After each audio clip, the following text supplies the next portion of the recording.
Hello मेरे प्यारे बच्चों, मैं हूं आपकी अपनी सौम्या मैम। और आज इस वीडियो में वन शॉट वीडियो में हम लोग पूरा चैप्टर कवर करने वाले हैं।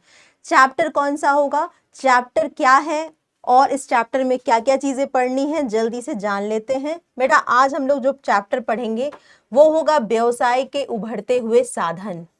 व्यवसाय के उभरते हुए साधन, इसका मतलब क्या हुआ, emerging mode of doing business. आज के टाइम में, आज के जमाने में व्यवसाय करने के जो नए नए साधन विकसित हुए हैं, इंटरनेट के माध्यम से, ऑनलाइन शॉपिंग के द्वारा, वेबसाइट के थ्रू जो हम लोग व्यवसाय या बिजनेस करते हैं या शॉपिंग करते हैं, क्रय और विक्रय करते हैं, व्यापार करते हैं, इन्हीं सब चीजों को इस अध्याय में पढ़ना है। तो व्यवसाय के उभरते हुए साधन चैप्टर का नाम है। इस चैप्टर में बेटा हम लोग जो चीजें आज कवर करने वाले हैं वो है ई बिजनेस का अर्थ, ई कॉमर्स का अर्थ, ई बिजनेस के क्षेत्र क्या है, ई बिजनेस का लाभ क्या है, सेवाओं का बाह्यकरण यानी बीपीओ क्या होता है, और ज्ञान प्रक्रिया बाह्यकरण यानी केपीओ क्या होता है। ठीक है, तो ये है विषय वस्तु। तो सबसे पहले बेटा व्यवसाय के उभरते हुए साधन जो चैप्टर नंबर 5 है आप लोगों का क्लास 11th में, उस चैप्टर का सबसे पहले मीनिंग समझते हैं कि इसका मतलब क्या हो गया। उभरते का मतलब हो गया न्यू ट्रेंड्स। न्यू ट्रेंड्स मतलब आजकल जो चल रहा है, प्रचलन में है। प्रचलन का मतलब व्यवसाय आज किस तरह से किया जा रहा है, कौन से माध्यम से किया जा रहा है, ये चैप्टर उसी से संबंधित है। तो हम सब जानते हैं कि आजकल जो व्यवसाय हो रहा है वो कैसे हो रहा है, इंटरनेट के द्वारा हो रहा है। इंटरनेट के द्वारा किया जा रहा है। तो इंटरनेट के माध्यम से व्यवसाय जब हम लोग करते हैं तो उसे क्या कहेंगे, ई व्यवसाय कहेंगे, या उसे हम लोग इलेक्ट्रॉनिक बिजनेस भी बोलते हैं। ठीक है, या ई बिजनेस भी बोलते हैं। तो जो व्यवसाय, व्यवसाय में क्या चीजें आती हैं बेटा, व्यवसाय में आता है उत्पादन और उत्पादन प्लस वाणिज्य। दोनों ही चीजों से मिलकर के क्या बनता है, व्यावसायिक क्रियाएं बनती हैं। तो उत्पादन यानी उद्योग में भी अगर रॉ मटेरियल को सप्लायर से मंगवाना हो, आपूर्तिकर्ता से, तो ऑर्डर देने के लिए यदि ऑनलाइन यानी इंटरनेट के माध्यम का प्रयोग किया जाए, ठीक है, डिलीवरी भी ऑनलाइन पेमेंट के थ्रू की जाए, तो इस तरह से अगर प्रोडक्शन करते समय उत्पादन में विभिन्न जो प्रक्रियाएं होती हैं, उन प्रक्रियाओं में यदि इंटरनेट का यूज किया जाए तो इसमें हम लोग क्या कह देंगे कि यहाँ उद्योग में भी क्या हो रहा है, ई बिजनेस किया जा रहा है।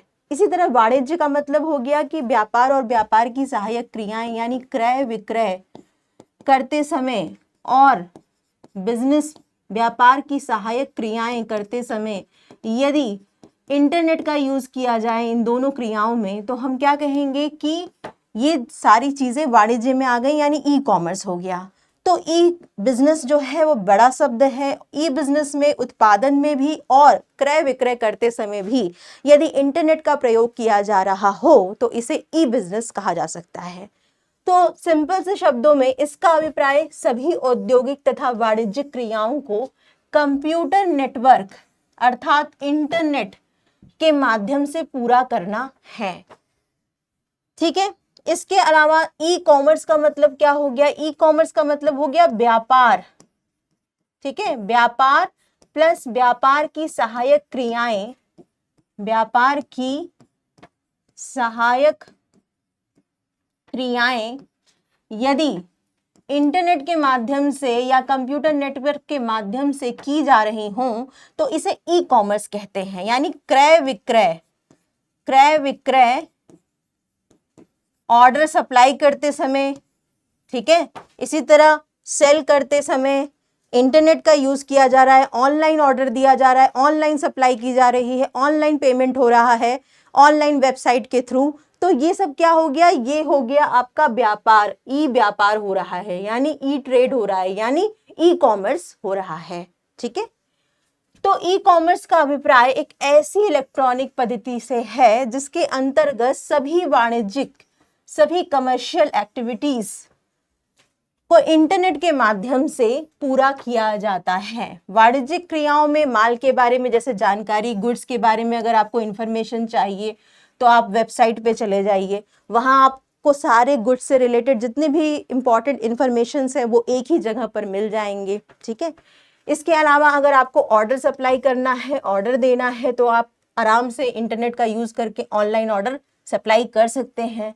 डिलीवरी लेनी है तो भी आप ले सकते हैं। भुगतान करना है, पेमेंट करना है तो ऑनलाइन पेमेंट का यूज किया जा सकता है। तो ये सारी चीजें होती हैं वो ई कॉमर्स में के अंदर आ जाएंगी यदि वो इंटरनेट के माध्यम से की जा रही हैं तो इस पद्धति के अंतर्गत वस्तुओं, सूचनाओं व सेवाओं सभी का क्रय विक्रय संभव है। वस्तु का भी, सेवाओं का भी और सूचना यानी इंफॉर्मेशन को भी एक व्यक्ति से दूसरे व्यक्ति को या एक जगह से दूसरे जगह में पहुंचाना है तो इंटरनेट के माध्यम से ऑनलाइन मैसेजिंग के थ्रू आप बता सकते हैं, व्यापारी लोग एक दूसरे को बता सकते हैं, पहुंचा सकते हैं। तो ये हो गया ई कॉमर्स, ठीक है। इसके बाद देखो बेटा, ई बिजनेस का क्षेत्र यानी ई बिजनेस कहाँ कहाँ प्रयोग किया जाता है, किनके बीच होता है। तो पक्षकारों के दृष्टिकोण से ई बिजनेस के क्षेत्रों को हम लोग 4 भागों में बांट सकते हैं। कौन कौन से? पहला है B2B कॉमर्स। B2B कॉमर्स का मतलब हो गया 2 बिजनेस यूनिट जब आपस में मिल करके इंटरनेट के माध्यम से कोई व्यापार या व्यवसाय करती हैं तो इसको हम लोग ई कॉमर्स कह सकते हैं, ठीक है। यानी दोनों क्या है, दोनों ही बिजनेस यूनिट्स होंगी। 2 फर्म दोनों क्या है, दोनों ही बिजनेस यूनिट्स हों तो बिजनेस यूनिट्स के मध्य में कोई कॉमर्स हो रहा है जिसमें इंटरनेट का या कंप्यूटर नेटवर्क का या ऑनलाइन मीडिया का यूज हो रहा है तो इसे B2B कॉमर्स कहते हैं। B2C कॉमर्स का मतलब एक तो बिजनेस यूनिट्स हो जाएगी और एक हो जाएगा कस्टमर, यानी बिजनेस फर्म्स और कस्टमर जब आपस में कोई ऑनलाइन ट्रांजैक्शंस या इंटरनेट के यूज करके कोई व्यापार कर रहे होते हैं, क्रय विक्रय कर रहे होते हैं तो इसको हम लोग B2C कॉमर्स कह सकते हैं। इसके बाद इंट्रा बी कॉमर्स होता है, ये अंतर विभागीय यानी अंतर या एक विभाग, एक फर्म के अंदर ही कई विभाग होते हैं, है ना। जैसे कि आप सब जानते हैं उत्पादन विभाग, विपणन विभाग, ठीक, क्रय विभाग, विक्रय विभाग, ये कई विभाग होते हैं। तो जब आपस में विभाग सूचनाओं का संप्रेषण करने के लिए इंटरनेट का यूज करते हैं तो इस तरह को हम लोग क्या कह सकते हैं, इसको हम कह सकते हैं इंट्रा बी कॉमर्स। यहाँ किसी फर्म के अंदर ही विभिन्न विभाग आपस में संप्रेषण और सूचनाओं का आदान प्रदान करने के लिए ऑनलाइन यानी इंटरनेट का यूज करते हैं। इसके बाद होता है C2C कॉमर्स। इसमें बेटा दोनों पक्षकार जो होंगे वो कस्टमर यानी ग्राहक होंगे। जब ग्राहक आपस में ही कोई वस्तु या सेवा का आदान प्रदान करने के लिए इंटरनेट का यूज करते हों तो इस प्रकार को हम क्या कह सकते हैं, इस तरह को हम कह सकते हैं C2C कॉमर्स। आइए अलग अलग डिटेल्ड में पढ़ते हैं। सबसे पहले आता है B2B commerce, business to business commerce. इसका अर्थ क्या होता है, इसका कुछ एग्जाम्पल मैं बता दूं। जैसे मान लो एक बिजनेस यूनिट्स है, एक बिजनेस इकाई है या फर्म है या व्यवसाय है ए, जो क्या है, उत्पादक है, प्रोड्यूसर है, उत्पादक है, ठीक है। उत्पादन करने के लिए आप सब जानते हैं कि किसकी आवश्यकता होगी, रॉ मटेरियल की, है ना, उपकरण की, मशीन्स की, इन सब चीजों की। तो रॉ मटेरियल सबसे प्रमुख होता है। तो रॉ मटेरियल का मतलब हो गया कच्चा माल। ये कच्चा माल कौन प्रोवाइड करता है, दूसरी बिजनेस यूनिट। मान लो ये बिजनेस यूनिट कौन है भाई, ये बिजनेस यूनिट है आपूर्तिकर्ता यानी सप्लायर, ठीक है। तो सप्लायर जो है वो प्रोवाइड करेगा कच्चा माल किसको, उत्पादक को। और ऐसा करने के लिए यानी उत्पादक जो है वो ऑर्डर सप्लाई करेगा, सबसे पहले ऑर्डर देगा, ठीक है। ऑर्डर कैसे देगा, ऑनलाइन दे रहा है, ठीक। किसको दे रहा है, आपूर्तिकर्ता को।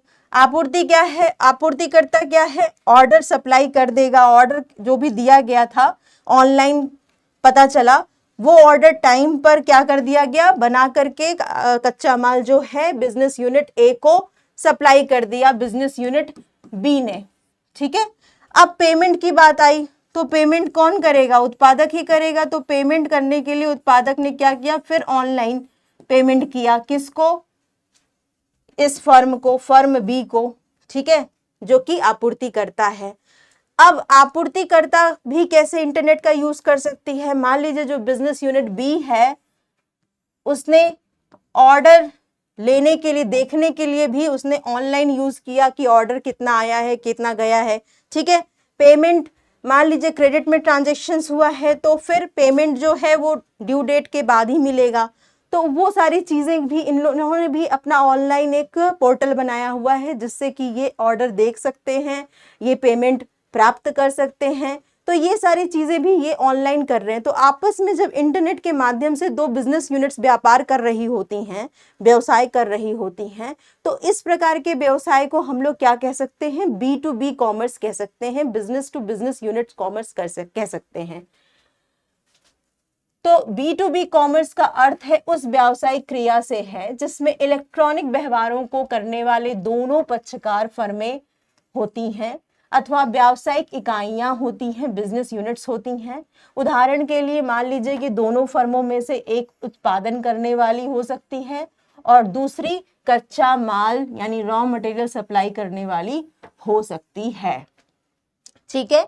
माल के बारे में पूछताछ करना, इंक्वायरी करना कि माल कैसा है, ये बिजनेस यूनिट ए करेगी।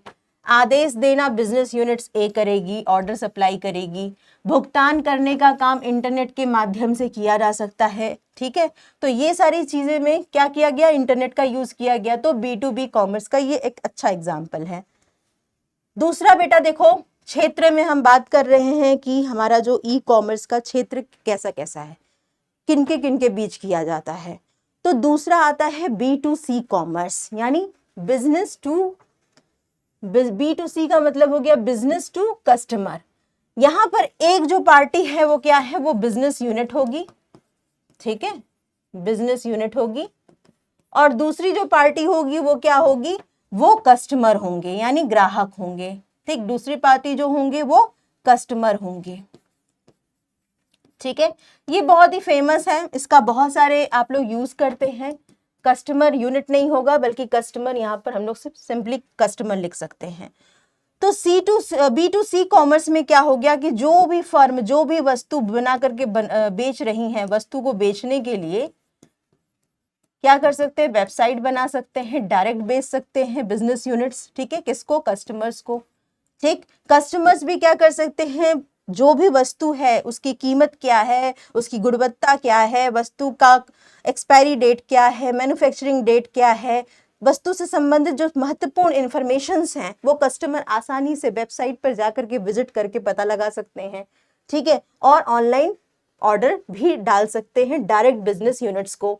तो इस प्रकार से ऑर्डर देने का काम भी कस्टमर कर सकते हैं और बिजनेस यूनिट्स उनको वस्तु बेचने का कार्य इंटरनेट के माध्यम से जब करती है तो इस प्रकार को हम लोग क्या कह सकते हैं, B2C कॉमर्स कहते हैं, बिजनेस टू कस्टमर कॉमर्स कहते हैं। जैसा कि इसके नाम से ही स्पष्ट है कि इसके अंतर्गत एक पक्षकार फर्म होती है, ठीक है, और दूसरा पक्षकार ग्राहक होते हैं, कंज्यूमर्स या कस्टमर्स होते हैं।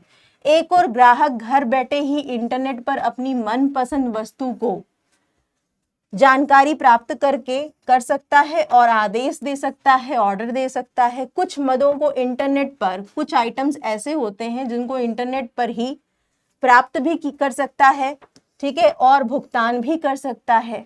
ग्राहक यह काम 24 घंटे कर सकता है, 24 आवर्स सर्विसेज होती हैं। ऑनलाइन शॉपिंग आप लोग करते हैं, ठीक है, इसका एग्जाम्पल ऑनलाइन शॉपिंग है जो आप लोग बहुत ज्यादा करते हैं इंटरनेट का यूज करके, ठीक है। तो कि कौन क्या खरीद रहा है और ग्राहकों का संतुष्टि स्तर। अब व्यावसायिक फर्म क्या है, वो आसानी से पता लगा सकती हैं कि उनका कौन कस्टमर है, वो क्या खरीद रहा है, और ग्राहकों का संतुष्टि स्तर भी है वो फीडबैक से आसानी से पता किया जा सकता है। आजकल कॉल सेंटर के माध्यम से हर समय फर्मों के बारे में अनेकानेक जानकारी उपलब्ध हो जाती है आसानी से। इसके बाद देखो बेटा intra B commerce. Intra B commerce का मतलब हो गया कि एक व्यवसाय फर्म के अंदर ही इस प्रकार इंटरनेट के माध्यम से अगर कोई सूचना का आदान प्रदान किया जा रहा हो तो इसे क्या कहेंगे, इसे कहेंगे इंट्रा बी कॉमर्स। अंतर विभागीय चीजें हो रही हैं इसमें। जैसे मान लीजिए कि एक है आपका उत्पादन विभाग किसी फर्म में और एक है आपका विपणन विभाग उसी फर्म में, ठीक है। विपणन विभाग का मतलब हो गया मार्केटिंग डिपार्टमेंट, ठीक, मार्केटिंग डिपार्टमेंट, जो कि ये बताता है कि किस वस्तु की बाजार में डिमांड है, ठीक है। तो विपणन विभाग ने एक सूचना प्रदान की उत्पादन विभाग को एक वस्तु के मांग से संबंधित, ठीक, और बताया कि इस वस्तु की मांग जो है वो अब उतनी नहीं रह गई है तो उत्पादन अब कम कर दीजिए या उत्पादन बंद कर दीजिए। तो इनकी इंफॉर्मेशन का सहारा लेकर के उत्पादन विभाग क्या करेगा, उस वस्तु का उत्पादन या तो कम कर देगा या बंद कर देगा। तो कहीं ना कहीं सूचनाओं का, जो भी सूचनाएं हैं, सूचनाओं का आदान प्रदान करने के लिए इंटरनेट का यूज कर सकते हैं, है ना, इंटरनेट का यूज किया जाता है, ठीक है। और सूचनाएं एक विभाग से दूसरे विभाग में भेजी जाती हैं, तो इसे कहते हैं इंट्रा बी कॉमर्स। जैसे बेटा देखो इसके अंतर्गत व्यावसायिक क्रिया में दोनों पक्षकार एक ही व्यवसाय के दो व्यक्ति अथवा विभाग होते हैं। उदाहरण के लिए एक फर्म का विपणन विभाग इंटरनेट के माध्यम से लगातार उत्पादन विभाग के संपर्क में रहता है ताकि ग्राहकों की इच्छा के अनुसार उत्पादन किया जा सके। इसी प्रकार विभिन्न ब्रांचों में स्टॉक की अति शीघ्र जानकारी प्राप्त की जा सकती है कि हर एक विभाग में कितना स्टॉक बचा हुआ है, कौन से विभाग में कितना कार्य अभी बचा हुआ है। आसानी से विभागों के बीच में कम्युनिकेशन यानी एक संचार सुविधा का प्रयोग किया जा सकता है इंटरनेट के माध्यम से, ठीक है। इसके बाद C2C कॉमर्स, जैसा कि नाम से ही क्लियर हो रहा है कि इसमें दोनों पक्षकार कौन होंगे, ग्राहक होंगे, कस्टमर होंगे। इसके अंतर्गत व्यावसायिक क्रिया में सम्मिलित दोनों पक्षकार क्या होते हैं, ग्राहक होने के कारण ही इसे कस्टमर टू कस्टमर कॉमर्स भी कहा जाता है। इसकी आवश्यकता उन वस्तुओं के क्रय विक्रय के लिए होती है जिनके लिए पहले से कोई स्थापित मार्केट ना हो, ठीक है। अब मान लो एक कस्टमर जो है अगर उसने कोई यूज्ड सामान है जिसे कोई यूज कर चुका है, अब उसे अगर वो बेचना चाह रहा है तो कैसे बेचे। अब वो कोई मार्केट तो है नहीं, मान लीजिए मार्केट ऐसा अवेलेबल ही नहीं है, तो वो वस्तु कैसे बेचेगा, वो वस्तु उसे दूसरे ग्राहक को बेचनी है, तो वहां पर C2C कॉमर्स का यूज किया जा सकता है। वहां पर ऑनलाइन पोर्टल पर जाकर के वो अपनी यूज्ड सामानों का, प्रयोग की हुई वस्तुओं का, पुरानी वस्तुओं को आसानी से दूसरे ग्राहकों को बेच सकता है। तो इस प्रकार से जब कोई पुरानी वस्तु किसी एक ग्राहक के द्वारा दूसरे ग्राहक को बेची जा रही हो तो ये C2C कॉमर्स कहलाती है, जिसमें इंटरनेट का या वेबसाइट्स का वो बना करके बेचा जाता है। तो इसके अंतर्गत ये हो गया। और वस्तुओं के क्रय विक्रय के लिए होती हैं जिनके लिए पहले से स्थापित बाजार नहीं होते हैं। उदाहरण के लिए मान लीजिए कि पुराने कपड़े हो गए, पुरानी किताबें हो गई, ठीक है, इन्हें नकदी के आधार पर बेचा जाता है, कैश पर, ठीक है, अथवा वस्तुओं के बदले वस्तुओं के आधार पर भी बेचा जाता है, या तो कैश लेकर के भी बेच सकते हैं या एक्सचेंज भी कर सकते हैं। इंटरनेट के माध्यम से विक्रेता ग्राहक को विश्व स्तर पर क्रेता उपलब्ध हो जाते हैं, कहीं पर भी, यानी एक व्यक्ति किसी को भी किसी भी स्थान पर, वो दूसरा व्यक्ति क्यों ना हो, आसानी से इंटरनेट का यूज करके वेबसाइट बना करके अपनी वस्तु को कहीं पर भी बेच सकता है, किसी को भी बेच सकता है, ठीक है। तो विश्व स्तर पर क्रेता उपलब्ध हो जाते हैं और इस व्यवस्था में वस्तुओं के भुगतान के लिए प्रायः पेपल की सहायता ली जाती है। पेपल एक तरह का एक सॉफ्टवेयर होता है जिसमें क्या कर देते हैं कि पहले कोई भी क्रेता जो होता है वो पेमेंट क्या है, पेपल पर कर देता है। ठीक है, तो आसानी से जो भी विक्रेता है उसे पता चल जाता है कि क्रेता ने पेमेंट कर दिया है, तो फिर जो भी उसने ऑर्डर दिया है क्रेता ने, वो विक्रेता को ऑर्डर सप्लाई कर देता है, वस्तु डिलीवर कर देता है और पेपल से फिर वापस में पेमेंट ले लेता है। तो भुगतान जो है, वो भुगतान का जो ना मिलने का जो जोखिम होता है वो समाप्त हो जाता है पेपल की सुविधा लेने से। ठीक है, और फिर ये सुरक्षित ट्रांजैक्शन हो जाता है दो कस्टमर्स के बीच में। ठीक है, अब हम लोग बेटा ये सारे क्षेत्रों को जानने के बाद, ई बिजनेस, ई कॉमर्स को समझने के बाद अब समझेंगे कि ई बिजनेस या ई कॉमर्स के लाभ क्या हैं। क्यों आज बिजनेस यूनिट्स या औद्योगिक फर्म या व्यापारिक फर्म या कस्टमर्स इंटरनेट का यूज करके व्यवसाय या व्यापार कर रहे हैं, इसके पीछे रीजन क्या है, क्या कारण है या क्या लाभ है। तो लाभ की अगर मैं बात करूं तो विश्व स्तर पर पहुंच, मतलब कोई भी व्यावसायिक इकाई कहीं पर भी अपने वस्तु को बेच सकती है। ग्राहक सिर्फ एक देश की भौगोलिक सीमा तक ही नहीं होंगे, बल्कि अंतर्राष्ट्रीय स्तर पर, राष्ट्रीय स्तर पर, भौगोलिक स्तर पर, अंतर्राज्यीय स्तर पर कहीं पर भी कस्टमर तक पहुंचा जा सकता है। किसके द्वारा? ई बिजनेस करके, इंटरनेट का प्रयोग करके। तो जो व्यवसाय ई बिजनेस से जुड़ जाते हैं उनकी पहचान विश्व स्तर पर होने लगती है। इससे उनके बाजार का विस्तार भी होता है और नए नए ग्राहक इनके संपर्क में आते हैं। परिणाम स्वरूप जो बिक्री है, जो सेल है, वो भी बढ़ जाती है, उसमें भी वृद्धि हो जाती है। पूर्ति श्रृंखला में कमी। बेटा पूर्ति श्रृंखला का मतलब हो गया, हम सब जानते हैं कि वस्तु बनाता कौन है? उत्पादक, प्रोड्यूसर। ये प्रोड्यूसर जो वस्तु बनाता है उसे एजेंट लोगों को पहले तो बेचता है, एजेंट जो बहुत सारे एजेंट होते हैं, फिर ये थोक व्यापारी को बेचता है। ठीक है, थोक व्यापारी एजेंट से या डायरेक्ट उत्पादक से वस्तु को लेते हैं। उसके बाद ये जो थोक व्यापारी हैं वस्तु को लेकर के किसको? फुटकर व्यापारी को बेचते हैं। फुटकर व्यापारी यानी रिटेल ट्रेडर, ये भी कुछ कमीशन लेते हैं। हर एक लेवल पर कमीशन, वस्तु का मूल्य जो है वो बढ़ता जा रहा है। फुटकर व्यापारी क्या करते हैं? फिर ये ग्राहकों को वस्तु बेचते हैं और ग्राहक फिर क्या करते हैं? हो सकता है ये दूसरे ग्राहकों को वस्तु बेच दे रहे हों। ठीक है, तो इस प्रकार से वो वस्तु जो है इस पूरे रोटेशन से गुजरती है, जहां पर हर समय मूल्य संवर्धन यानी मूल्यों में कहीं ना कहीं बढ़ोतरी होती जाती है। तो ये जो एजेंट, थोक व्यापारी, फुटकर व्यापारी, इन सब जो मिडिल मैन है, जो मध्यस्थ हैं, जो कि पूर्ति श्रृंखला बना रहे हैं, उनको हटाने के लिए क्या कर सकते हैं? एक उत्पादक डायरेक्ट जो ग्राहकों से डील कर सकता है, किसके माध्यम से? इंटरनेट के माध्यम से, इंटरनेट के द्वारा या ऑनलाइन के द्वारा। ठीक है, तो इससे क्या होगा? आपूर्तिकर्ता जो है वो जो पूर्ति श्रृंखला है वो खत्म हो जाएगी या वो उसमें कमी हो जाएगी। तो जब से ई बिजनेस अस्तित्व में आई है, मध्यस्थ यानी थोक व्यापारी हो गए, फुटकर व्यापारी हो गए, इन सब की क्या हो गई है? कमी हो गई है। ठीक है, और लुप्त होने लगे हैं। इससे पूर्ति श्रृंखला सिकुड़ने लगी है, छोटी हो गई है। अब अधिकतर उत्पादक सीधे ही उपभोक्ताओं से संपर्क स्थापित करने लगे हैं।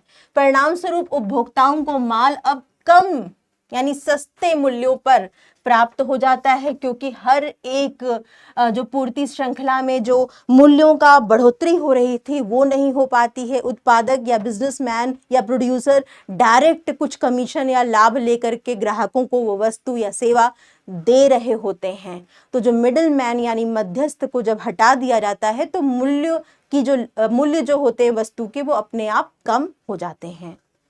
ठीक है, और उत्पादकों को उपभोक्ताओं से अनेक जानकारियां भी आसानी से प्राप्त हो जाती हैं, यानी फीडबैक मिल जाता है कि जो वस्तु है उस वस्तु की गुणवत्ता से वो संतुष्ट है या नहीं है। ठीक है, या उपभोक्ता क्या और अतिरिक्त डिमांड या मांग कर रहे हैं। सरल वितरण प्रक्रिया। सरल वितरण प्रक्रिया ई बिजनेस का एक लाभ है। कैसे लाभ है बेटा? ई बिजनेस के अंतर्गत अनेक सेवाएं एवं सूचनाएं कंप्यूटर पर ही प्राप्त हो जाती हैं, यानी डिस्ट्रीब्यूशन करना आसान हो जाता है। व्यापारियों को वस्तुओं से संबंधित सभी जानकारी वेबसाइट के माध्यम से तुरंत एक ही जगह पर प्राप्त हो जाती है। ठीक है, तो इसका फायदा बहुत ज्यादा होता है कि कहीं ना कहीं ई बिजनेस के अंतर्गत अनेक सेवाएं एवं सूचनाएं कंप्यूटर पर ही प्राप्त हो जाती हैं। इससे वितरण प्रक्रिया थोड़ी सरल हो जाती है, वस्तुओं को वितरित करना सरल हो जाता है, आसान हो जाता है, और इसकी लागतों में भी कमी आई है। ठीक है, बहुत ज्यादा डिस्ट्रीब्यूशन चैनल की जरूरत नहीं है, मध्यस्थों की जरूरत नहीं है, तो लागत में भी तो अपने आप कमी आ जाती है। ठीक है, और शंकाओं का तुरंत समाधान। अगर ग्राहकों को वस्तुओं से संबंधित किसी भी प्रकार का कोई भी भ्रम या कोई भी सूचना चाहिए होती है, तो वो आसानी से उन्हें इंटरनेट के माध्यम से, सर्चिंग के माध्यम से आसानी से कंपनी के बारे में, कंपनी के वस्तु के बारे में जानकारी मिल जाती है।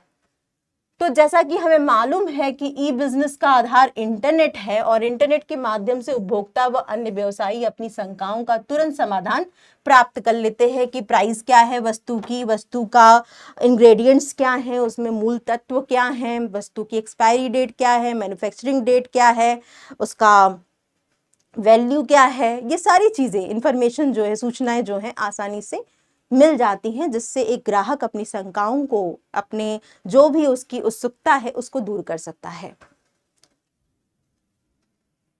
नए उत्पाद को लाने में आसानी। अगर कोई बिजनेस यूनिट कोई नया प्रोडक्ट लॉन्च करना चाह रही है, तो ई बिजनेस के माध्यम से कोई भी कंपनी अपने उत्पाद को आसानी से बाजार में ला सकती है। वो उसका प्रचार और प्रसार इंटरनेट के माध्यम से आसानी से कर सकती है, प्रमोशन कर सकती है, प्रचार कर सकती है ना, बहुत आसानी से उस नई वस्तु के बारे में ग्राहक को बता सकती है। तो इंटरनेट पर उत्पाद के बारे में पूरी जानकारी उपलब्ध करा दी जाती है, और इस प्रकार उपभोक्ता व अन्य व्यवसायियों को घर बैठे ही अनेक उत्पादों की जानकारी प्राप्त हो जाती है या प्राप्त होती रहती है। कर्मचारी लागत में कमी। भाई, जब से ये जो ऑनलाइन और इंटरनेट इन सब का यूज हुआ है ना, तब से जो एस्टेब्लिशमेंट कॉस्ट हुई है ना, वो कम हो गई है। अब शॉप बनाना, बड़े बड़े विभाग बनाना, या बड़े बड़े स्टोरेज हाउसेस, ये सारी जो चीजें हैं ना, वो खत्म हो रही हैं। अब ई बिजनेस से आवश्यक कर्मचारियों की संख्या में कमी आई है, क्योंकि एक ही कंप्यूटर अनेक कर्मचारियों द्वारा किए जाने वाले काम को अधिक तेजी से कर रहा है और शुद्धता के साथ, यानी बहुत ज्यादा एक्यूरेसी के साथ पूरा कर रहा है। इससे कर्मचारियों पर होने वाले जो खर्च है उसमें भी कमी आई है, तो लागत में कमी आई है। अब इतने ज्यादा एम्प्लॉय हायर नहीं किए जा रहे, क्योंकि कंप्यूटर ने बहुत सारे एम्प्लॉय का काम अकेले ही कर दिया है और परफेक्शन के साथ कर रहा है। तो इंटरनेट का यूज करने से अब इस्टेब्लिशमेंट कॉस्ट, स्थायी लागत जो है वो कम आ गई है। कर्मचारियों को रखने की जो लागत है वो थोड़ी कम हो गई है। समय की बचत। भाई, एक ग्राहक को अगर एक वस्तु को खरीदना होता है और मान लो वो ऑनलाइन या इंटरनेट का यूज करना नहीं जानता है, तो वो कैसे जाता है? वो शॉप्स पे जाएगा, दुकानों पे जाएगा, सर्च करेगा, खोजेगा, फिर उसको वस्तु का वो मूल्य भाव पता करेगा, फिर जा करके वो उसको परचेस कर पाएगा। तो इसमें क्या लगेगा? इसमें लगेगा समय, है ना। तो समय की बचत हो गई है अब ऑनलाइन के द्वारा, ऑनलाइन शॉपिंग के द्वारा या इंटरनेट के माध्यम से आसानी से घर बैठे ही एक विभिन्न दुकानों पर उपलब्ध जितने भी सामान हैं उसके बारे में जानकारी ली जा सकती है, ऑर्डर दिया जा सकता है, डिलीवरी ली जा सकती है, पेमेंट किया जा सकता है। तो अब उपभोक्ताओं को सामान खरीदने के लिए बाजार में नहीं घूमना पड़ता है, वो आसानी से घर बैठे ही विभिन्न दुकानों पर उपलब्ध माल की जानकारी उनसे वो प्राप्त कर सकते हैं, और इससे इनके समय की बचत होती है। भुगतान जोखिम में कमी। भुगतान ना हो इसके जोखिम में जो कमी होती है उसमें भी कमी हो गई है, भुगतान ना होने वाले जोखिम में। मान लीजिए जैसे पेमेंट अब क्या हो रहा है, पेमेंट ऑनलाइन हो रहा है, क्रेडिट कार्ड का यूज करके पेमेंट किया जा सकता है। ठीक है, तो ई बिजनेस के अंतर्गत बैंक द्वारा जारी किए गए क्रेडिट कार्ड के माध्यम से इंटरनेट पर ही भुगतान किया जा सकता है, और इस प्रकार धन के हस्तांतरण में होने वाले जोखिम में कमी आई है। ठीक है, अब पेमेंट करना आसान हो गया है, पेमेंट हो जाता है क्रेडिट कार्ड के माध्यम से भी। दूर दराज के क्षेत्रों में वस्तुएं एवं सेवाएं उपलब्ध होने लगी हैं इंटरनेट के माध्यम से, ऑनलाइन के माध्यम से। आप कहीं पर भी बैठे हैं, आपको कहीं से भी सामान लेना है आप परचेस कर सकते हैं, खरीद सकते हैं। तो दूर दराज गांव तक भी अब क्या है, अब ऑनलाइन शॉपिंग लोग कर रहे हैं, घर बैठे कर रहे हैं।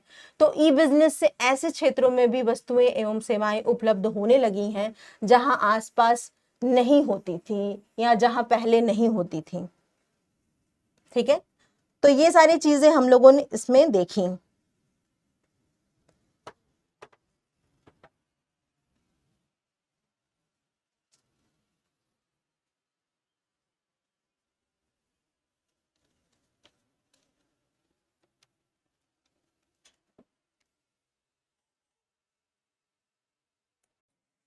सेवाओं का बाह्यकरण का अर्थ, तो देखो बेटा, बाह्यकरण पहले होता क्या है इसको समझो। बाह्यकरण का मतलब होता है आउटसोर्सिंग, यानी अगर कोई व्यवसायी कुछ सेवाओं को बाहर की एजेंसी से यदि प्राप्त करता है तो उसे हम लोग कहते हैं सेवाओं का बाह्यकरण।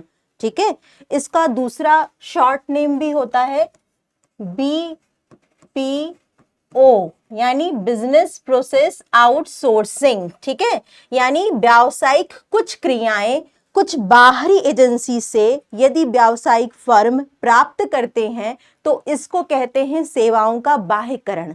अब ये क्यों किया जाए, इसका क्या महत्व है, क्यों व्यावसायिक फर्म कुछ सेवाओं को बाहर की एजेंसियों से हायर करे, इसके पीछे क्या उद्देश्य होता है। तो देखो बच्चा, सबसे पहले हम सब जानते हैं कि व्यवसाय जो होते हैं या कोई भी व्यावसायिक फर्म जो होती है उसका कुछ मुख्य कार्य होता है। मुख्य कार्य या हम कह सकते हैं इसको कोर वर्क। जैसे मान लीजिए कि कोई उत्पादन इकाई है, ठीक है, उत्पादन इकाई है, तो उत्पादन फर्म का मुख्य उद्देश्य या मुख्य कार्य क्या होगा, उत्पादन यानी प्रोडक्शन, उत्पादन वस्तु का। ठीक है, जिस भी वस्तु को बना रही होगी उसका उत्पादन करना ही उसका मुख्य उद्देश्य या मुख्य कार्य होगा, उत्पादन वस्तु का, ठीक है, या गुड्स का। ठीक है, तो उत्पादन के बाद जब वस्तु बनकर तैयार हो जाती है तो उस व्यावसायिक यूनिट को या फर्म को उस वस्तु को क्या करना पड़ता है, बाजार में बेचना पड़ता है। ठीक है, तो बाजार में बेचने के लिए प्रमोशन यानी प्रचार कराना पड़ेगा उस वस्तु का। तो फिर व्यावसायिक फर्म को क्या करना पड़ेगा, एक विज्ञापन विभाग बनाना पड़ेगा, है ना। विज्ञापन विभाग बना करके उसमें जो भी कर्मचारी होंगे जो विज्ञापन संबंधी कार्यों में निपुण होंगे उनकी नियुक्ति करनी पड़ेगी। अपना एक मार्केटिंग डिपार्टमेंट बनाना पड़ेगा, उसमें जितने भी संसाधन की आवश्यकता होगी वो सारे संसाधनों को वहां पर जुटाना पड़ेगा। इसमें क्या आएगा, लागत आएगी, है ना, इसमें लागत आएगी, समय लगेगा और एक्सपर्ट्स व्यक्तियों को नियुक्त करने के लिए फिर से समय लगेगा, उन्हें पैसा देना पड़ेगा। ठीक है, तो ये सारे कार्य करने पड़ेंगे तब जाकर के विज्ञापन हो पाएगा और उस वस्तु का जो वस्तु उत्पादित हुई है उसको बाजार में बेचा जा सकेगा। अब जरूरी नहीं है कि किसी व्यावसायिक फर्म में विज्ञापन से संबंधित सभी कार्यों को करने के लिए पहले से ही निपुण व्यक्ति हो या इस प्रकार का विज्ञापन विभाग उन्होंने बनाया हो जिसमें वो एक्सपर्ट हो, क्योंकि उनका मुख्य कार्य क्या है, उत्पादन करना। तो उत्पादन संबंधी कार्यों में तो हो सकता है कि वो व्यावसायिक फर्म जो है वो बहुत ज्यादा एक्सपर्ट यानी विशेषज्ञ हो, लेकिन सभी अन्य कार्यों में जो कि बाद में जरूरी होते हैं, जैसे विज्ञापन हो गया, संग्रहण हो गया, बीमा हो गया, ये सारे जो मुख्य कार्य के अलावा दूसरे जो कार्य हैं जो कि सहायक कार्य होते हैं, उसमें ये जरूरी नहीं है बच्चा कि कोई व्यावसायिक इकाई या फर्म उतनी ही विशेषज्ञ हो जितना कि उत्पादन करने में है वो। ठीक है, तब ऐसे में क्या करना पड़ेगा, ऐसे में बीपीओ किया जा सकता है, यानी उन सेवाओं का उन बहुत महत्वपूर्ण हम कह सकते हैं जो कि उत्पादन के अलावा सेवाएं हैं उनका बाह्यकरण किया जा सकता है। तो विज्ञापन विभाग अपने यहां ना बना करके एजेंसी से विज्ञापन एजेंसीज जो होती हैं उनसे क्या कर सकते हैं, सेवाओं का बाह्यकरण कर सकते हैं, यानी बीपीओ का कार्य किया जा सकता है। ठीक है, बिजनेस प्रोसेस आउटसोर्सिंग कर लिया गया, सेवाओं का बाह्यकरण हो गया। किस प्रकार की सेवा का, विज्ञापन सेवा का, विज्ञापन एजेंसी से जो कि इसी कार्य में क्या है, विशेषज्ञ होगी।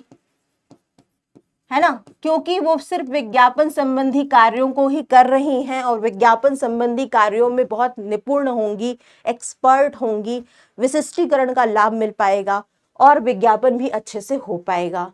दूसरा देखो तो यहाँ पर क्या होगा कि इस तरह से सेवाओं को बाह्य स्रोत से लेने से विशिष्टीकरण का लाभ मिल पाता है, यानी विशेषज्ञ सेवाएं प्राप्त हो पाती हैं।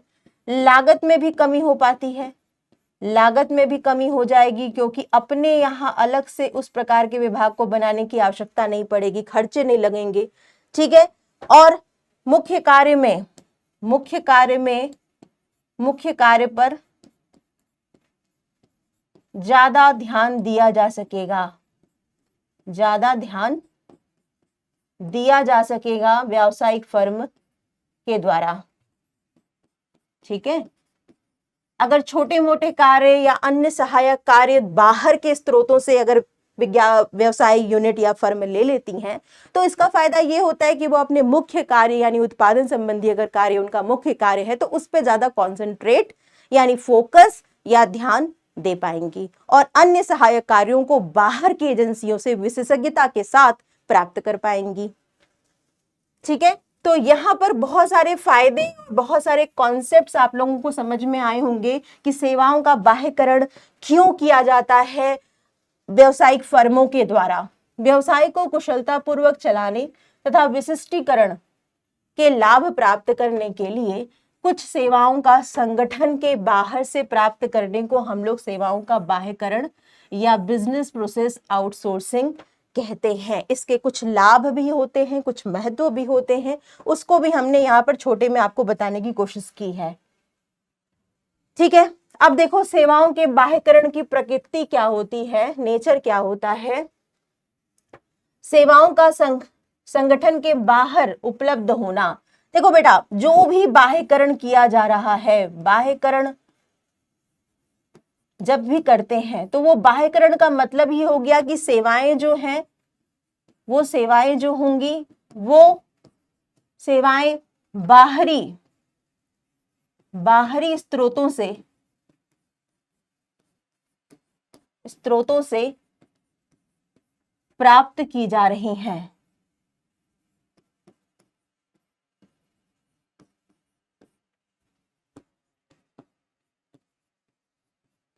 तो ये याद रखिएगा कि जब भी सेवाओं का बाह्यकरण हो रहा है यानी सेवाएं बाहरी स्रोतों से प्राप्त की जा रही हैं। ये सेवाएं जो हैं, चाहे विज्ञापन सेवाएं हो, चाहे संग्रहण सेवाएं हो, चाहे बीमा सेवाएं हो, चाहे कोई विशेषज्ञता वाली सेवाएं हो, ये सेवाएं बिजनेस फर्म्स या व्यावसायिक इकाई अपने यहाँ उपलब्ध ना करा करके बाह्य क्षेत्रों से या बाह्य स्रोतों से या बाह्य अलग कंपनी से हायर करते हैं, प्राप्त करते हैं, ठीक है। बदले में वो उन्हें भुगतान करते हैं। तो सेवाओं का संगठन के बाहर उपलब्ध होना, ये पहला नेचर आता है बाह्यकरण का। सेवाओं के बाह्यकरण के अंतर्गत व्यावसायिक संगठनों को सेवाएं बाहर से प्राप्त होती हैं। कुछ कंपनियां कुछ विशेष सेवाएं प्रदान करने के लिए स्थापित की जाती हैं। जैसे उधार एकत्रित करने वाली एजेंसी विभिन्न कंपनियों के देनदारों से, जो भी डेटर्स हैं, उनसे रुपया एकत्रित करने का काम करेगी। देखो बेटा, ये जो भी एजेंसीज होती हैं जो बाह्य स्रोत में आती हैं बिजनेस के, वो एजेंसीज कुछ विशेष प्रकार के कार्य करती हैं और ये कार्य ये विशेषज्ञता के साथ करती हैं क्योंकि ये एक ही प्रकार के कार्यों में एक्सपर्ट होती हैं। जैसे कि यहाँ पर एग्जाम्पल बताया गया है कि अगर मान लीजिए डेटर्स से कलेक्शन करना हो पेमेंट का, तो इसके लिए भी बिजनेस फर्म्स क्या करते हैं, बाहरी एजेंसीज को हायर करते हैं, बाह्यकरण करते हैं, ताकि वो उनका भुगतान जो भी है डेटर से वो कलेक्ट करके पैसा जो है वो उन्हें प्राप्त हो जाए, ठीक है। इसी प्रकार विज्ञापन सेवाएं हो गई, बीमा सेवाएं हो गई, इनका भी बाह्यकरण किया जाता है। भंडारण सेवाएं हो गई। दूसरी जो प्रकृति या विशेषता होती है बाह्यकरण की, वो होती है विशिष्टीकृत सेवाएं। देखो बेटा, जब भी कोई कार्य बार बार किया जाता है और एक प्रकार का कार्य होता है जो एक प्रकृति का होता है और बार बार किया जाता है, तो उसमें क्या आ जाती है, विशेषज्ञता आ जाती है। और कोई व्यक्ति अगर मान लीजिए एक ही कार्य कर रहा है और लंबे समय से कर रहा है तो वो उसमें परफेक्ट हो जाता है, जैसा हम सब जानते हैं। तो उसी प्रकार से जब बाह्यकरण होता है तो बाह्यकरण एजेंसी एक विशेष प्रकार की सेवा प्रदान करती है और वो एक ही प्रकार की सेवा प्रदान कर रही है और कई सालों से कर रही है, तो वो उस सेवा में क्या होती है, विशेषज्ञ हो जाती है। ठीक है, इससे क्या मिलता है, विशिष्टीकरण मिलता है। परफेक्शन के साथ कार्य जो होते हैं वो कंप्लीट हो पाते हैं, क्योंकि एक कंपनी प्रायः एक ही प्रकार की सेवा उपलब्ध करवाती है, इसलिए उस सेवा में उसको विशेषज्ञता प्राप्त हो जाती है। इससे सेवा की क्वालिटी, गुणवत्ता पर अच्छा प्रभाव पड़ता है। ठीक है, तो विशिष्टीकरण का लाभ लेना है, विशेषज्ञता वाली सेवाएं प्राप्त करनी है, क्योंकि आप सब जानते हैं कि मान लीजिए कि कोई व्यावसायिक फर्म सेवाओं का बाह्यकरण ना करे, यानी कुछ सेवाओं को बाहर से न प्राप्त करके अपने ही यहाँ उत्पादित करे। जैसे मान लीजिए फॉर एग्जाम्पल भंडारण गृह की मैं बात कर रही हूँ, वेयर हाउसिंग डिपार्टमेंट्स की बात कर रही हूँ। तो वेयर हाउसिंग करने के लिए भी बहुत सारे सामान या संसाधन जुटाने पड़ते हैं, वस्तु के को ध्यान में रखते हुए लंबे समय तक वस्तु को चलाने के लिए स्थान तो लगता ही लगता है, संसाधन को भी जुटाना पड़ता है। उस प्रकार का वेयर हाउस यानी भंडारण गृह निर्माण करना पड़ता है जिससे वस्तु लंबे समय तक टिक सके। तो ऐसे में क्या होता है, खर्च भी आता है, विशेषज्ञता भी जरूरी होती है कि कैसे सामान को अच्छे से रखा जा सके। अगर मान लीजिए व्यावसायिक फर्म अपने यहाँ ही वेयर हाउसेस डिपार्टमेंट बनाने लगे तो उनका खर्चा भी बढ़ेगा और जरूरी नहीं है कि वो हर बारीकी से हर एक प्रकार के कार्यों को बहुत अच्छे से विशेषज्ञ तरीके से भंडारण गृह का निर्माण करके वस्तु को लंबे समय तक अपने यहाँ बनाए रख सके। फिर उन्हें जानकारी इकट्ठा करनी पड़ेगी, ऐसे कर्मचारियों की नियुक्ति करनी पड़ेगी, एक वेयर हाउसिंग डिपार्टमेंट के लिए स्थान लेना पड़ेगा। वो सारे क्या होंगे, एक स्थायी लागत हो जाएगी, उनकी विनियोग बढ़ जाएगा। ठीक है, और जरूरी नहीं है कि विशेषज्ञता ही प्राप्त हो। एक और साधारण से उदाहरण के माध्यम से आप समझ सकते हैं कि मान लीजिए कि यदि कोई एक टीचर है जो कॉमर्स में तीनों ही सब्जेक्ट पढ़ा रहे हैं, तो तीनों ही सब्जेक्ट में वो क्या होंगे, विशेषज्ञ नहीं होंगे। हो सकता है कि किसी एक सब्जेक्ट में उन्होंने बहुत ज़्यादा डिग्री ली हुई हो, क्वालिफाइड हो और उसमें वो ज़्यादा विशेषज्ञ होंगे। तो कई कार्य जब एक व्यक्ति को या एक फर्म को कई सारे कार्य करने पड़ते हैं तो हर कार्य में परफेक्शन नहीं आ सकता है। ठीक है, और मुख्य कार्य भी अच्छे से नहीं हो पाएंगे। तो इसीलिए विशिष्टीकरण का फायदा लेने के लिए सेवाओं का बाह्यकरण किया जाता है, क्योंकि बाह्यकरण से ये लाभ मिलता है कि वो जो सेवाएं एजेंसीज हैं वो वही प्रकार के कार्य कर रही हैं जिससे वो उसमें विशेषज्ञ हो जाती हैं।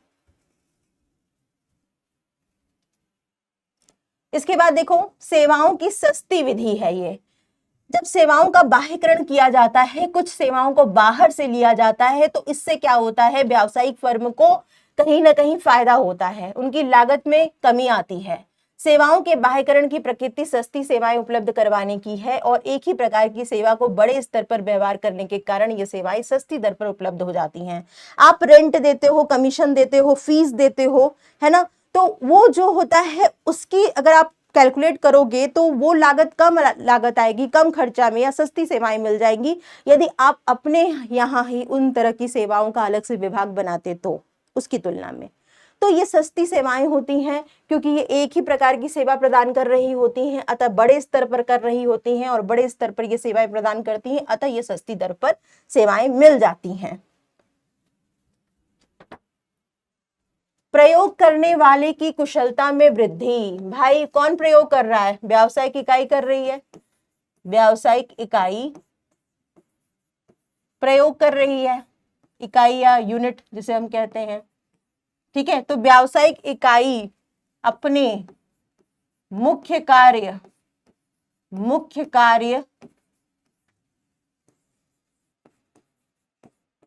पर ज्यादा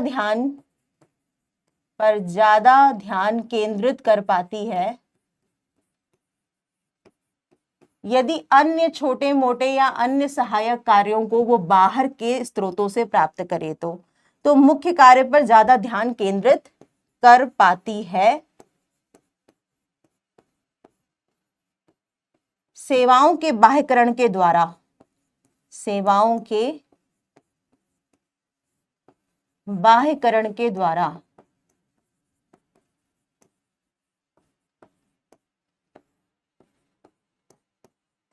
तो ये एक लाभ मिलता है किसको? व्यावसायिक इकाई या यूनिट को, जो प्रयोग कर रही है, इन सेवाओं का बाह्यकरण कर रही है उसको। अनेक सेवाएं संगठन के बाहर से प्राप्त हो जाने के कारण इन्हें प्रयोग करने वाला अपने मुख्य व्यवसाय यानी मुख्य कार्य पर अधिक ध्यान केंद्रित कर सकता है और इससे प्रयोग करने वाले की कुशलता में वृद्धि होती है। वो अपना मुख्य कार्य बहुत अच्छे से कर पाएगा। छोटे मोटे कार्यों को वो अगर दूसरे से प्राप्त करेगा तो ठीक है। इन्हीं सारे मुख्य बिंदुओं को ध्यान में या प्रकृति को ध्यान में रख करके बड़ी आसानी से आप सेवाओं के बाह्यकरण का महत्व समझ सकते हैं।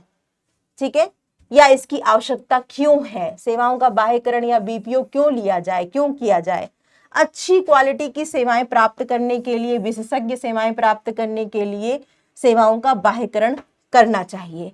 एक ही कंपनी का अनेक क्रियाओं में विशिष्टीकरण नहीं हो सकता है। हम सब जानते हैं कि अगर एक कंपनी है और वो कई प्रकार के कार्यों में बहुत ज्यादा निपुण नहीं हो सकती है, या एक व्यक्ति अगर उसको 10 कार्य दे दिए जाए तो 10 कार्यों को वो परफेक्शन के साथ नहीं कर पाएगा, अगर कार्यों की प्रकृति अलग अलग होती है तो ऐसे में क्या करना चाहिए? ऐसे में विशिष्टीकरण या अच्छी क्वालिटी या गुणवत्ता अगर प्राप्त करनी है तो फिर क्या करना होगा? व्यवसाय फर्म को उन सेवाओं को बाह्य स्रोतों से प्राप्त करना चाहिए। यदि कोई कंपनी सभी क्रियाओं को स्वयं ही पूरा करने की कोशिश करने लगती है तब क्या होगा? तो प्रदान की जाने वाली सेवाओं की क्वालिटी यानी गुणवत्ता पर विपरीत प्रभाव पड़ेगा। ठीक है, पड़ने की पूरी संभावना रहती है।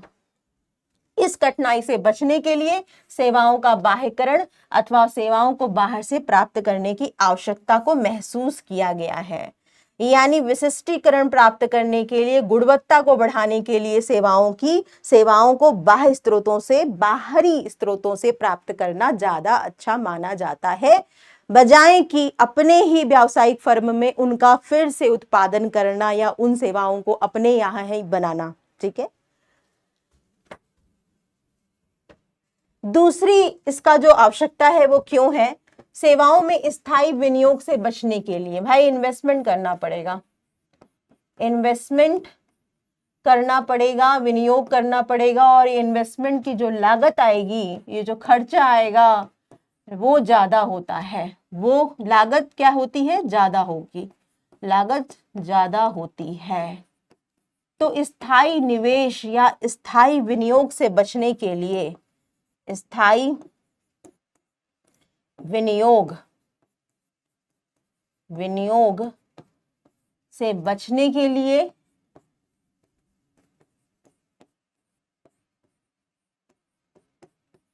सेवाओं का क्या कर देना चाहिए? सेवाओं का बाह्यकरण करना चाहिए।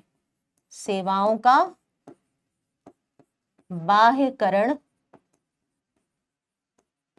होना चाहिए, वरना बहुत ज्यादा पैसा क्या होगा? खर्च हो जाएगा। कहां पर? इन सेवाओं को व्यावसायिक फर्म को अपने यहाँ उपलब्ध कराने में। और स्थायी विनियोग का मतलब हो गया कि अच्छा खासा ह्यूज अमाउंट ऑफ मनी, पूंजी चली जाएगी इन सेवाओं पर ही, है ना। फिर क्या होगा? ये सेवाओं को आप अपने यहाँ बनाते भी हैं और कई सारे कार्य करने पर हर एक सेवा जो होती है वो विशेषज्ञ तरीके से प्राप्त भी नहीं की जा पाएगी।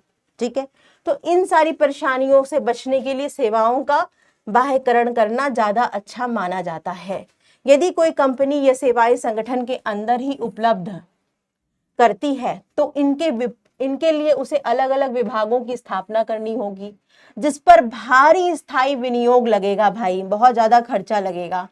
बाजार में ये सेवाएं बहुत कम लागत पर उपलब्ध हो जाती हैं बिना कुछ विनियोग किए। आपको केवल रेंट देना है, आपको केवल फीस देनी है, आपको केवल कमीशन देना है और वो सेवाएं उपलब्ध हो जाएंगी। अतः ऐसा न्याय संगत लगता है कि इन सेवाओं को कंपनी के बाहर से ही प्राप्त कर लिया जाना चाहिए।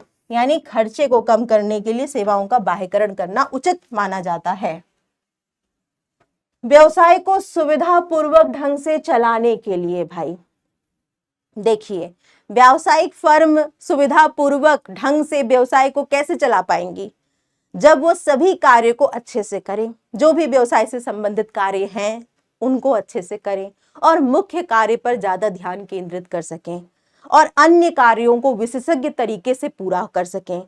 तो अच्छे से व्यवसाय चलाने के लिए बहुत सारे सभी कार्यों को व्यवसाय के अंदर ना करके कुछ विशिष्ट कार्यों को व्यवसाय के बाहर से प्राप्त कर लेना चाहिए, जिससे कि उन कार्यों में विशेषज्ञता तो आएगी ही आएगी, साथ ही साथ व्यवसाय अपने मुख्य कार्यों पर ज्यादा ध्यान भी दे पाएंगे।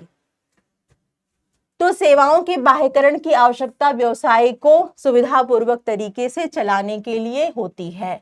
व्यवसाय का ध्यान अनेक छोटी छोटी क्रियाओं से हट करके मुख्य क्रिया पर की ओर केंद्रित हो जाता है। इससे पूरा व्यवसाय बढ़िया तरीके से चलता है।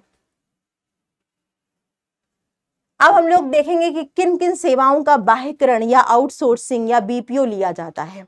तो देखो बेटा, वित्तीय सेवाएं हो गई, वित्त फाइनेंस से रिलेटेड बैंकिंग सेवाएं हो गई, वित्तीय सलाहकार सेवाएं हो गई, इनका भी क्या किया जाता है? बाह्य स्रोतों से बाह्यकरण किया जाता है। विज्ञापन संबंधी, प्रमोशन संबंधी सेवाएं हो गई, कुरियर सेवाएं हो गई, कॉल सेंटर सेवाएं हो गई, ठीक है, ये सारी जो है ग्राहक सहायता सेवाएं, ये सब कुछ बाह्यकरण के द्वारा व्यावसायिक फर्म प्राप्त करती हैं।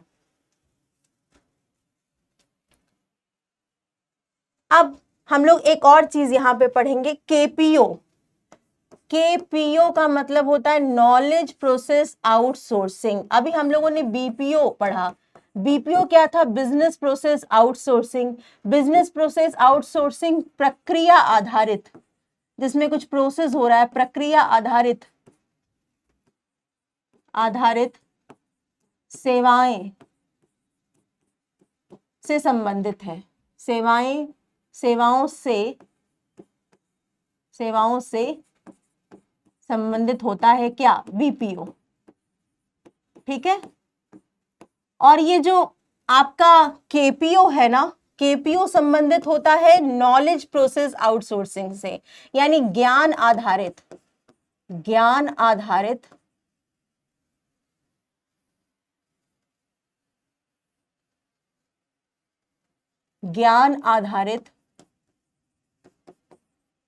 सेवाओं से।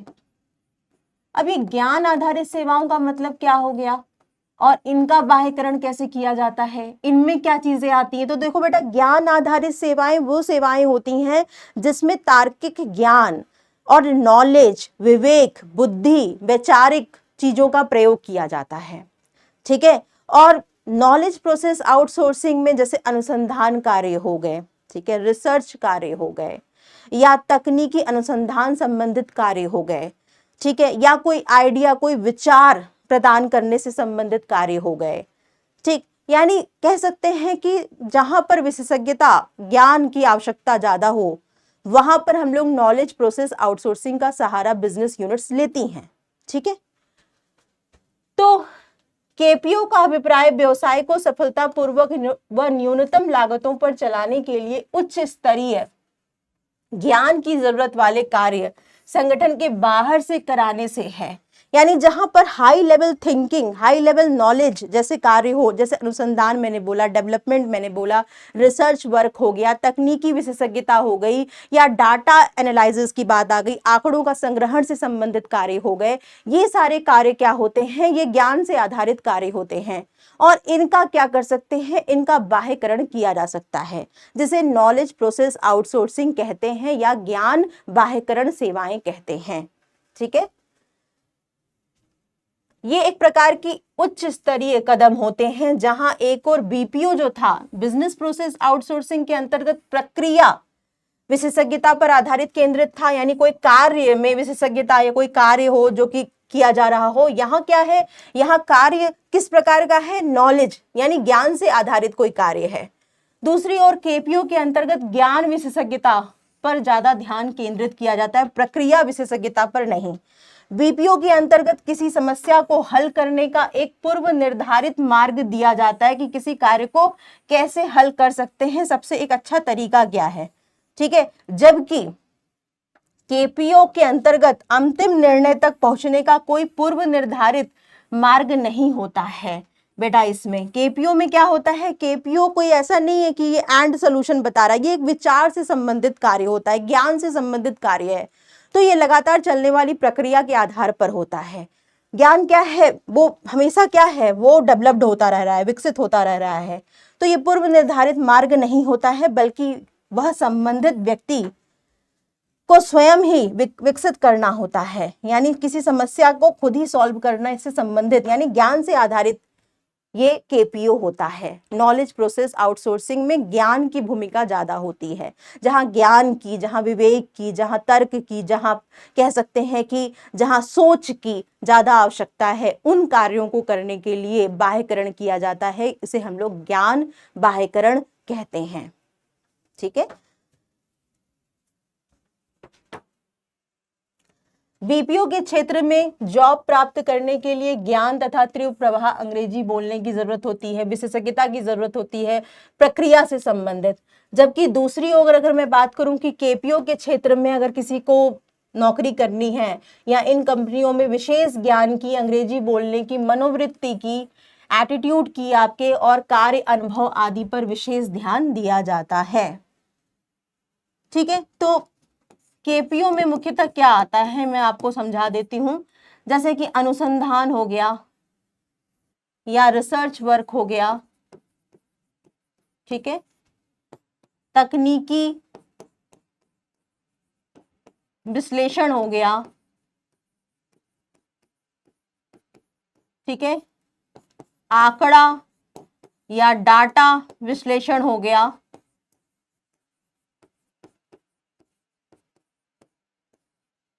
ठीक है, आर्टिफिशियल इंटेलिजेंस आप लोगों ने सुना होगा, एआई हो गया, ठीक है, और विकास संबंधित हो गया, विकास संबंधित कार्य,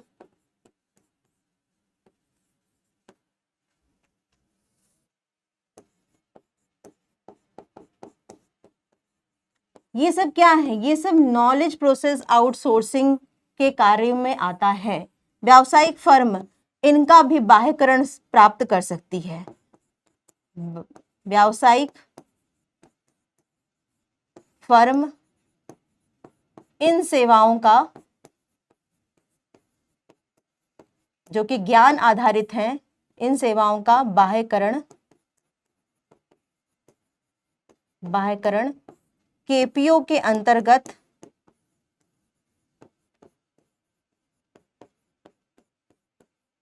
करती हैं।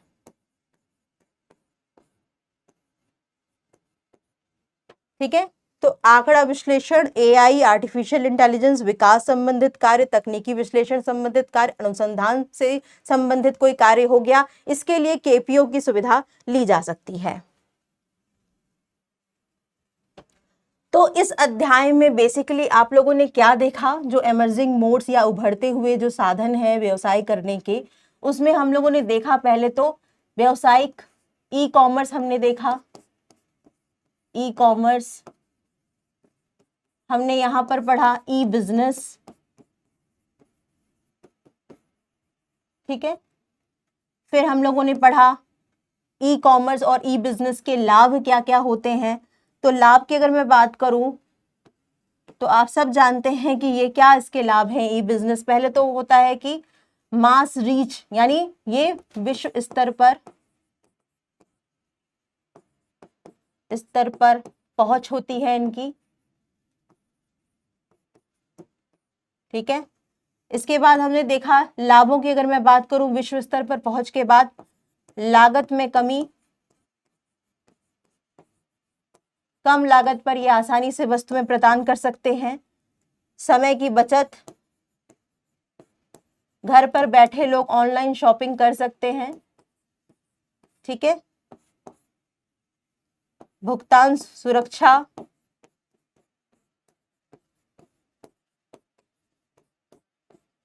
ठीक है। ये सारे कुछ लाभ हैं किस प्रकार के ई कॉमर्स के द्वारा या ई बिजनेस के लाभ हैं, ठीक। इसके अलावा हम लोगों ने यहां पर यह भी देखा कि सेवाओं का बाह्यकरण हमने पढ़ा, इसमें हमने बीपीओ पढ़ा, फिर केपीओ पढ़ा। बीपीओ का मतलब हो गया प्रक्रिया आधारित सेवाएं।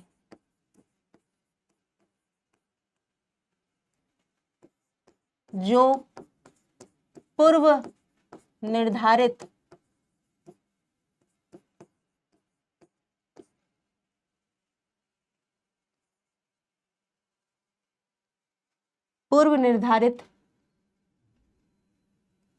समाधान प्रदान करती हैं।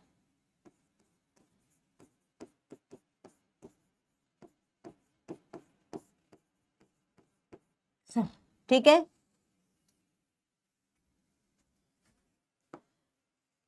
इसके बाद हम लोगों ने यहां पर पढ़ा केपीओ ज्ञान आधारित सेवाएं, जो अंतिम समाधान प्रदान नहीं करती बल्कि स्वयं से विकसित करने पर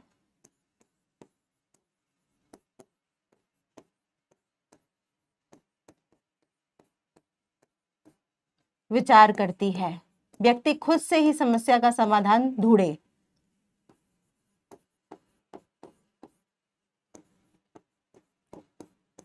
ठीक है,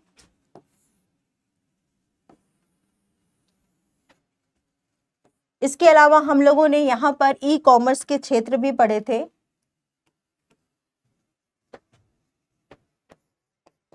ई कॉमर्स के क्षेत्र या पक्षकार किनके किनके मध्य होता है उसके आधार पर हम लोगों ने यहां पर कुछ चीजें देखी थी, जैसे कि B2B कॉमर्स मतलब दो व्यावसायिक फर्म यदि इंटरनेट के माध्यम से व्यापार या व्यवसाय कर रही होती हैं तो B2B कॉमर्स इसे कहते हैं। फिर हमने पढ़ा था B2C कॉमर्स, फिर C2C कॉमर्स और इंट्रा बी कॉमर्स।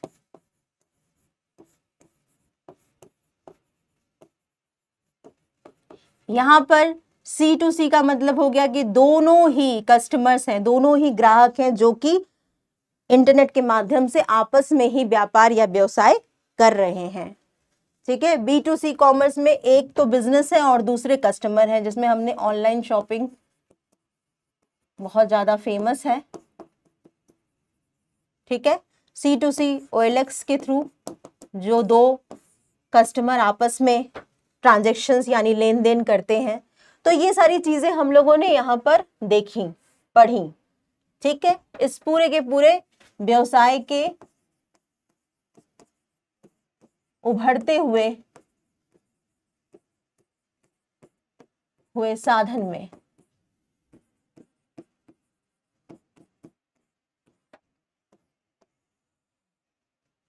ठीक है, तो ये कुछ पॉइंट्स थे जो आप लोगों को ध्यान में रखने हैं। और ये चैप्टर जो है वो emerging modes of doing business इसीलिए कहा जाता है क्योंकि आजकल क्या है, व्यवसाय करने के नए तरीके यही हैं कि व्यवसाय इंटरनेट के माध्यम से, कंप्यूटर सॉफ्टवेयर के माध्यम से किस प्रकार विश्वव्यापी स्तर पर तेजी से विकसित हो रहा है। ये चैप्टर हमें यही बताता है। साथ ही साथ बाह्यकरण के द्वारा भी विशेषज्ञता प्राप्त करके सेवाएं ली जा सकती हैं व्यावसायिक इकाइयों के द्वारा। तो होप आपको ये अध्याय समझ में आया होगा। अच्छे से इसके नोट्स बनाइए, रिवाइज करिए और पढ़िए।